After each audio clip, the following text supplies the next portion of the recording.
Hey everybody, what's going on in Matthew 19, 11, and 12? Jesus has just implemented a higher standard regarding divorce, and his disciples seem uncomfortable and say, sounds like it might be better if a man just didn't get married at all. And this is the author of Matthew's way of segueing into this teaching that they both introduce and conclude by stating it is a hard teaching that not everyone can accept. And that teaching is, some people are born eunuchs, some people are made eunuchs by others, and some people make themselves eunuchs for the sake of the kingdom of heaven. Now, if you look in the commentaries and the scholarship, the majority of scholars are probably going to say this is most likely intended to be understood figuratively. That is, it's not a reference to physical castration, but to vows of celibacy, to swearing off sexual desire, sexual relationships.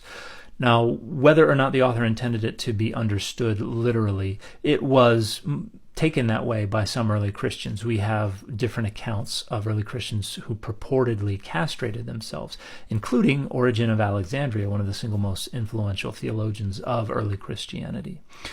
Now, whatever the author's intended function of this text, it seems to signal this widespread notion of asexuality, of celibacy, as the ideal within the earliest stages of Christianity.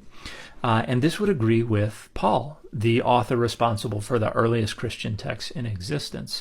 Paul advocated for celibacy, but knew that not everybody could hack it. And so he says, it is better to marry than it is to burn with sexual desire. However, marriage is not just a free-for-all. He says that within marriage, that sex must be honorable and holy, and not with the passion of desire like those dirty, dirty Gentiles. And most scholars would say that this seems to be Paul saying sex only is appropriate when it is used prophylactically within marriage. In other words, only have just as much sex as is needed to stop you from wanting to have more sex, or as Ned Flanders would say, it's good for keeping down the urges. Now, while many Christians probably thought that this was limited to the earthly sphere, we also have indications that this asexual ideal was thought to extend into the eternities. We have the author of Matthew and the author of Luke talking about how people will not marry, are not given in marriage in the eternities, in the resurrection, but are like the angels of heaven. Now, some people think this means, you have to get married on earth for your marriage and your sex life to extend into the eternity.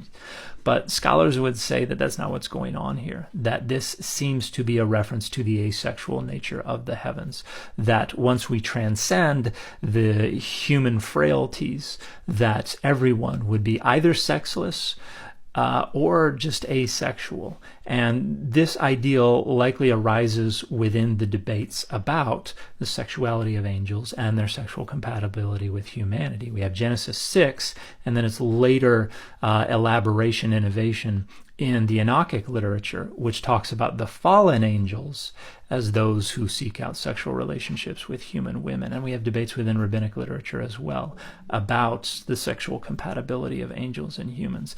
But out of this milieu, we have the notion that angels ideally are supposed to be sexless and asexual, and that is what humans would rise to in the resurrection in the eternities.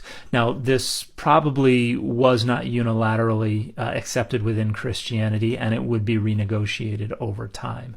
But at least within the earliest layers of Christian literature and among some early Christians, asexuality was the ideal, and some seem to have sought it out through physical castration, and some seem to have held them up as particularly pious examples of Christian living.